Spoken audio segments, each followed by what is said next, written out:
So hello everybody, I'm here with the topic cholinergic drugs. So these cholinergic drugs can also be said as the cholinomimetic drugs or parasympathomimetic drugs or the drugs acting on parasympathetic system, etc, etc. Okay. So the main thing is that cholinergic drugs or cholinomimetic drugs means the agents or the drugs, those who are mimicking the action of acetylcholine on the neuroeffector junctions. Whatever the action of acetylcholine will be there, it has to mimic the action. Same action would be there. Suppose if the acetylcholine is causing this, muscle contractions, yeah, so this cholinergic drugs will also cause the muscle contractions. So that is why it is also said as cholinomimetic drugs, or we can say this one as a parasympathomimetic drugs, or we can say this one as a drugs acting on parasympathetic nervous system or parasympathetic drugs. Here, let's consider this acetylcholine. I'm writing a ACH. Acetylcholine. This is the neurotransmitter. This acetylcholine can also be supplied exogenously, okay, from the outside of the body. That is how we can consider this one as a drug also. So this acetylcholine is the main prototype drug of this cholinergic nervous system. This main prototype cholinergic drugs. But practically, this acetylcholine do not have any kind of therapeutic use. Why? Because the T half is very short. The T half is very short. Okay, maybe it's in a second. That is why it cannot be used therapeutically. Secondly, we got certain enzymes, those who are present in the synapse. That means in a synaptic cleft. Okay? These enzymes are responsible for degradation of acetylcholine. Whatever acetylcholine will be released, immediately it will be degraded by this kind of enzymes. That is why this acetylcholine cannot be used as a drug. But just to study this chapter, first we should know the basic one. What is the basic one? How the acetylcholine is synthesized, okay, in the nerve ending. That means in the axonal ending, okay, or we can say how it is stored, how it is released. This knowledge we should have. Then only it will be beneficial for us, or it will be very helpful for us to proceed for the next drugs. So directly will not be discussing about the drugs initially. So we'll go for the synthesis, storage and release metabolism of this acetylcholine. So here two words we need to know. One is the choline, second one is the acetyl coenzyme A. Choline is a nutrient. Choline is a nutrient which is supplied to our body by means of the food. Okay, whatever food particles we'll be taking, it has to have the choline. This choline can also be synthesized inside our body also, but this synthesis is not sufficient enough for the body requirements. That is why it is to be supplied outside of our body by means of the food. That is why we are saying this one is an essential nutrient. Choline is an essential nutrient. Secondly, acetyl coenzyme A. Acetyl coenzyme A, it is a part of the, it is nothing but the coenzyme A. Coenzyme, all of us know that one. What is coenzyme? Enzyme. Okay? The coenzyme A, which is acetylated, and this acetyl coenzyme A is obtained by means of the degradation, or we can say metabolism of that one carbohydrate, lipids or proteins. In the intermediate step, this acetyl coenzyme A will be produced. Later on, this a few parts of the acetyl coenzyme A will go for the citric acid cycle. But here we don't need to focus on these things, but we should know this acetyl coenzyme A and choline. This acetylcholine is made up of specially by combination of this choline plus acetyl coenzyme A. Okay, this choline plus acetyl coenzyme A. It will give acetyl choline. It will give acetyl choline. Okay, but now the thing is where it is synthesized. Just assume this one as a axonal terminal. Axonal terminal. Okay, in the synapse. This is the presynaptic neuron, and there we have the postsynaptic neurons. So here we have the synaptic vesicles. Already we discussed regarding these things. If you are not completely aware of this one, please visit my previous videos, then you will come to know. Okay? All right, we have choline in the extracellular fluid. Okay? So this choline will move to the cytoplasm with the help of a choline transporter mechanism, or you can say with the help of a choline transporter. This choline transporter is the sodium dependent choline transporter.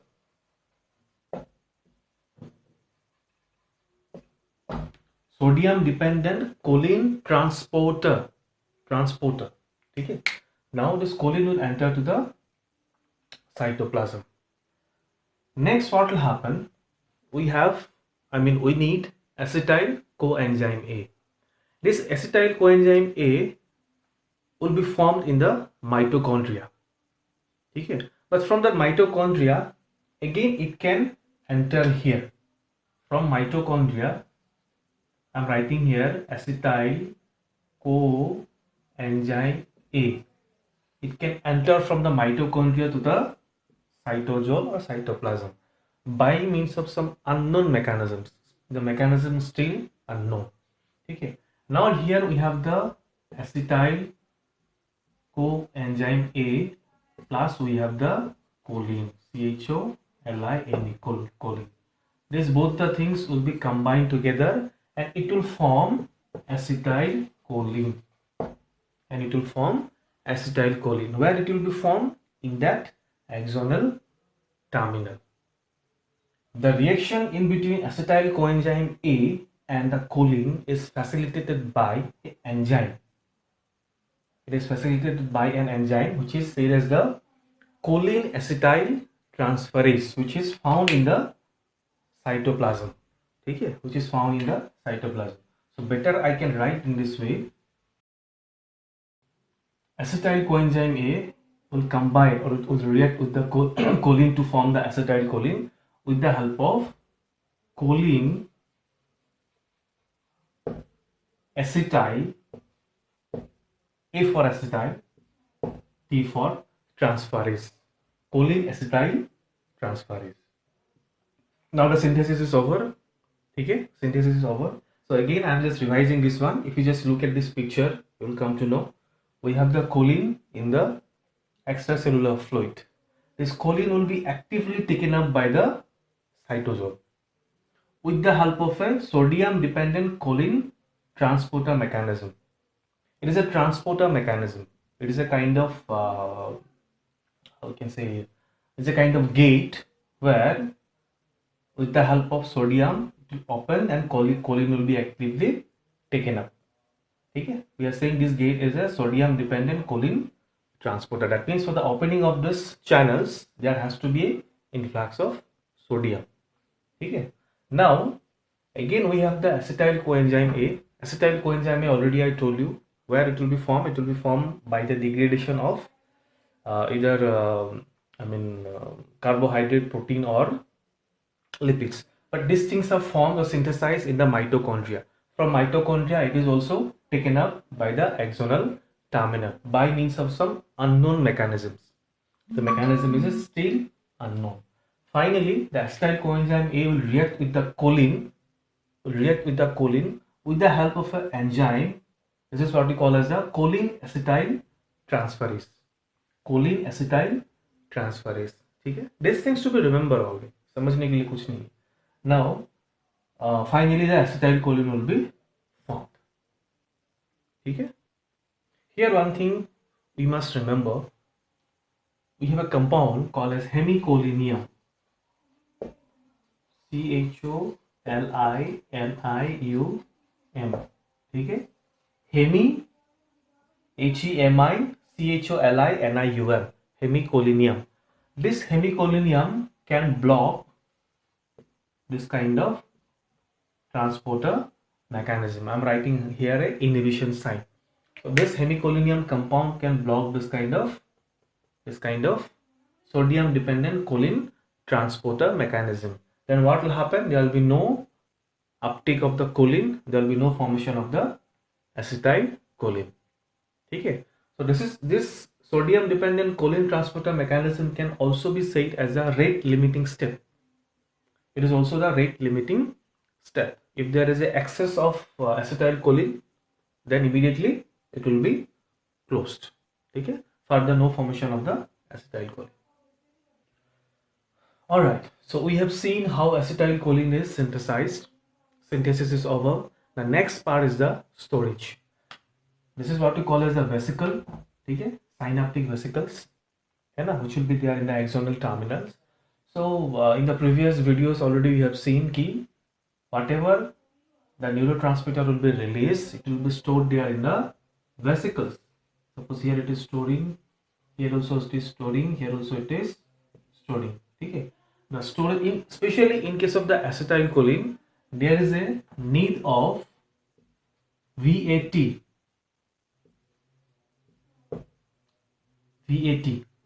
vesicle associated transporter, vesicle associated transporter. I'm writing here vesicle associated transporter mechanism. Okay, it is a kind of carrier, right? So this carrier will be, this carrier will accompany the acetylcholine actively to the vesicles, synaptic vesicles. Actively, it is an active transport process. Okay, that is why we need a carrier. So this carrier will take this acetylcholine to the synaptic vesicles. Now it will be stored. Again, here you can see this vesicle associated transporter. It can be blocked by another compound. This is known as a vesamicol.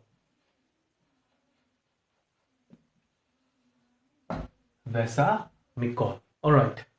So first 2 points we have studied. First one, synthesis. Second one is the storage. In that storage, I have to mention another point. The acetylcholine will be stored in the synaptic vesicle along with that ATP and some peptides. Along with that ATP and some peptides. These ATP and peptides are said to be co-transmitter. Okay. So you can ask me what is co-transmitter. Co-transmitter is something similar to transmitter, which can help in the flowing of the transmission of impulse. For example, here you can see if the vesicle only contains acetylcholine, in that case, if we give certain antagonists of this acetylcholine, there has to be a complete blockade of the transmission. Okay, suppose acetylcholine is releasing, and if you give certain antagonists, there will be total blockade of the acetylcholine. That means one, there has to be no transmission, there has to be no effect on the neuroeffector junctions, but practically it is not happening. If you completely block all the acetylcholine also, certain activity will be there, certain impulse will be there in the neuroeffector junctions. That means it represents that there has to be certain other neurotransmitters, other chemicals, okay, or we can say other components which is behaving as a neurotransmitter along with the main neurotransmitter. So this is what we call as the co-transmitter. In this case, the co-transmitter associated with acetylcholine is ATP as well as certain peptides. Okay. Now, synthesis storage is over. The next point, how it is released. How this neurotransmitter will be released. We all know for the releasing of this kind of neurotransmitter, there has to be a fusion of this vesicle along with the axonal membrane. For that purpose, we got two proteins. Okay. First protein is the synaptobrevin. synaptobrevin.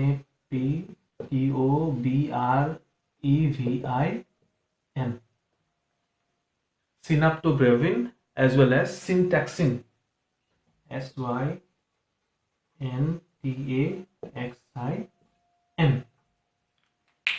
If you cannot recognize this spelling also, you'll find this one in the book. It's not a big deal.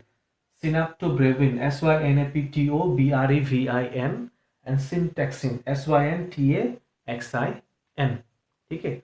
Whenever there is a this synaptobrevin is associated with the vesicle, and this syntaxin is associated with the axonal membrane. There has to be certain reaction, we can say certain association of this kind of synaptobrevin and syntaxins. Immediately it will be fused. After this association, acetylcholine storage vesicle will be fused, as well as that that axonal membrane will be fused. Finally, what will happen? The acetylcholine will be released to the synapse. Okay. But can you remember? I told you, for that purpose we need certain impulse. So from where we got the impulse? Via these action potentials. Okay. I've spoken regarding these things in my last videos. How there is a generation of graded potential. How there is a generation of this action potentials. Okay. Now, if there is action potential, sodium entry will be there. Depolarization, repolarization will be there, and gradually the transmitter will be, that impulse will be transported. Okay. So whenever this vesicle will receive the impulse, right? But before that, there has to be a influx of the calcium. There has to be a influx of the calcium. Understood? Okay. So impulse will be released, calcium entry. Immediately these things will be happen. Synaptobrevin as well as syntaxin association will be there. Then immediately fusion of the synaptic vesicle as well as this kind of neuronal membrane. Finally, there is a release of the acetylcholine. First step, second step, third step. Right? Alright. So here I like to mention another point. That is a bacteria, Clostridium Botulinum. The name of the bacteria is Clostridium Botulinum, which will produce a bacterial toxin, is known as the botulinum toxins. So this botulinum toxin, what it can do, it can alter the structure of this kind of synaptobrevin. Okay. So if it is altered, if the structure is altered, then there will be no association or reaction in between synaptobrevin and syntaxin. Finally, there is no fusion of the vesicles. So what can be the result? There is no release of the acetylcholine. Okay, so the last one is the metabolism. Third step, if the third step is over, release is over, that means acetylcholine will be available. Where it will be available? In the synaptic cleft. So this synapse and synaptic cleft is rich in an enzyme. It is known as the acetylcholine esterase. This acetylcholine esterase immediately hydrolyze the acetylcholine, and it will form choline. It will form choline plus acetic acid. It will form choline plus acetic acid. Now this choline can again go for the reuptake. So a cycle will continue. Okay, a cycle will continue. Alright, so there are two kinds of acetylcholine esterase enzymes. One is a true acetylcholine esterase enzyme, and second one is the pseudo choline esterase enzymes. Okay, so this pseudo choline esterase enzyme is also known as the butyryl choline esterase. Okay, so this acetylcholine esterase or true acetylcholine esterase is found in the synaptic cleft. It is huge here. Okay, but this butyryl choline esterase enzyme, it is synthesized in the liver and stored in the, you can say, in the plasma also it can be stored, and it is stored in the intestines. Okay, now this acetylcholine esterase enzyme can degrade the acetylcholine. Okay, or this acetylated, the structures. All right, so next we have the pharmacological action of acetylcholine. So this pharmacological action of acetylcholine is broadly of two types, depending on the receptors. We know the cholinergic receptors are of two types: nicotinic receptor and muscarinic receptor, and N and M. Okay, for muscarinic we have M1, M2, M3 mainly. So the nicotinic pharmacological action. So we know this one already. We have studied in our last videos. If it is a N If the acetylcholine act on ANN receptor, I'm not writing again and again. So what will happen? There is a flow of impulse from the presynaptic nerve to the postsynaptic nerve. This can happen. Then we can say there is a release of adrenaline also, because in the this ANN receptor is present in that adrenal gland. Okay. Next, we can say if it is by means of an M receptor, if the acetylcholine will go and bind with an M receptor, what can happen? Muscle contraction can be there. Okay, here I can write uh, impulse generation, I can write, or you can write flow of impulse. You can write flow of impulse out here.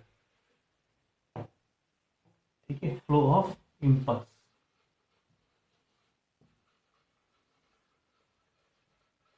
Flow of impulse. If it is combined with NM receptor where it is present in the neuromuscular junction. That means it will cause the muscle contraction.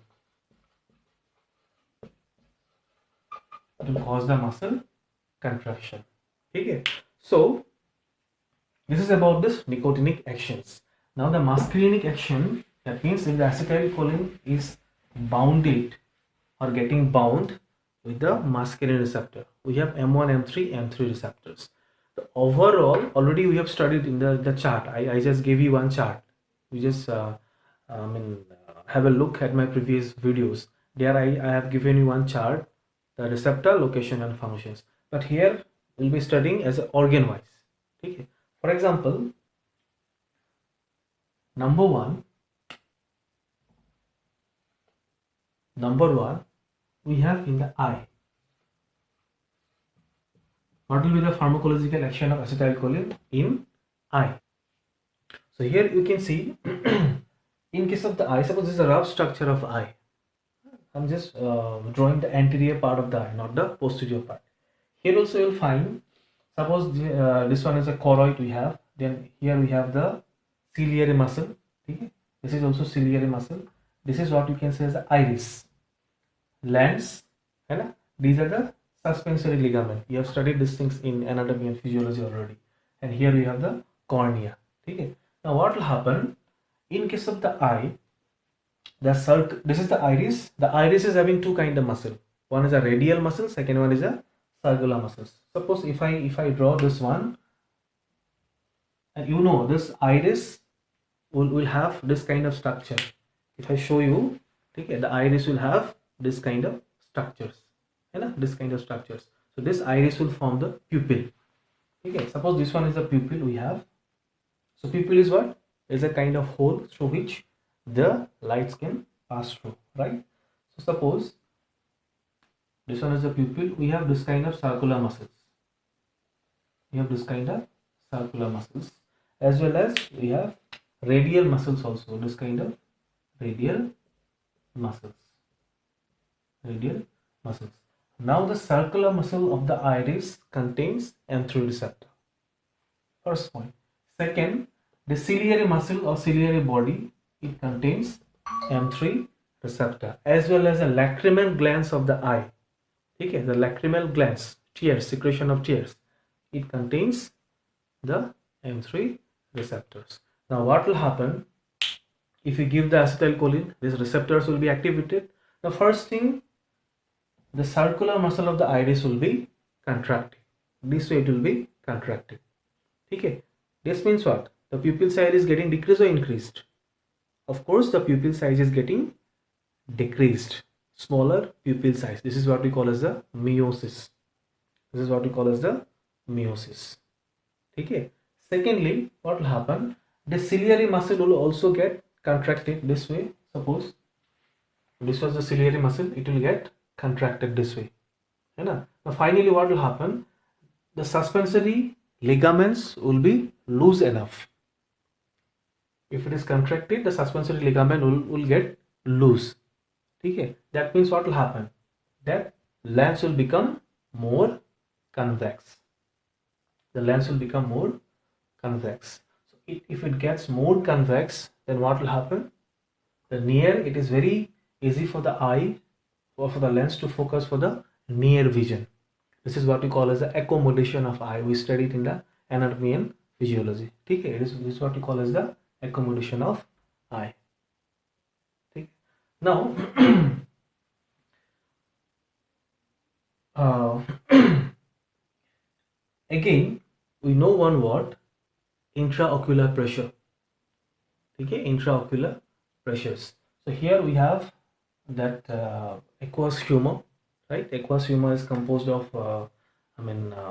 so many components, right? So here we have water also. Now it will be secreted, continuous certain fluid will be secreted from this ciliary body. Okay, it will be secreted. Why it will be secreted? To keep the chambers of the eye motion. Now it will be secreted and it will go out via this canal of Schlemm.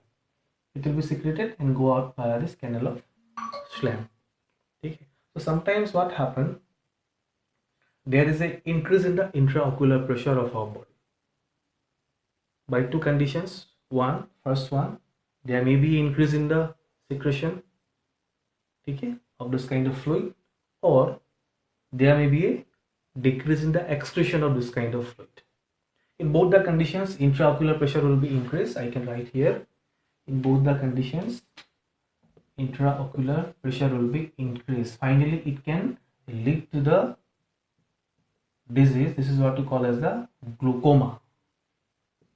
Glaucoma is a disease which is caused due to the damage of the optic nerve. Why it will be damaged? Due to the increase in the intraocular pressure. So in that case, if you give this kind of acetylcholine, okay, so if you give this kind of acetylcholine, acetylcholine cannot be given. I mean, cholinergic drugs. If you give, I'll tell you later on what kind of cholinergic drugs can be given.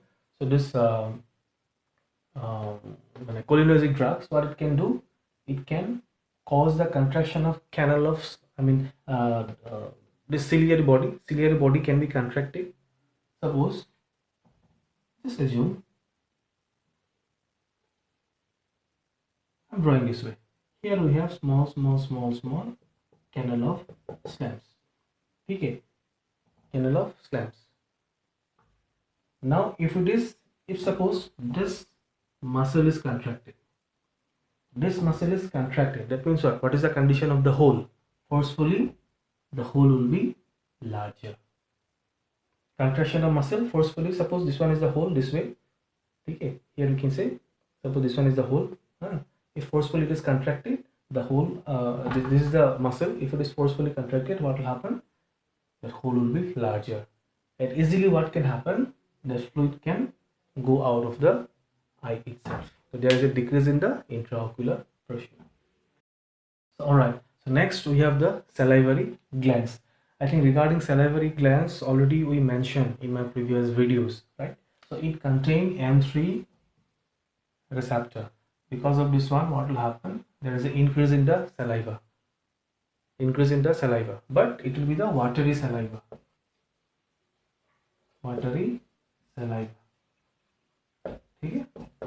The concept of watery saliva and thick saliva already we studied.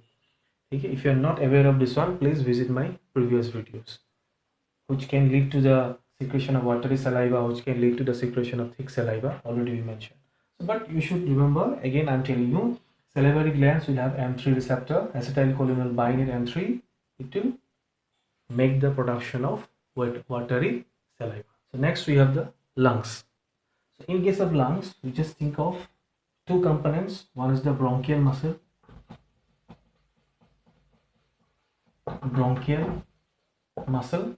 okay, as well as next we have the mucus gland.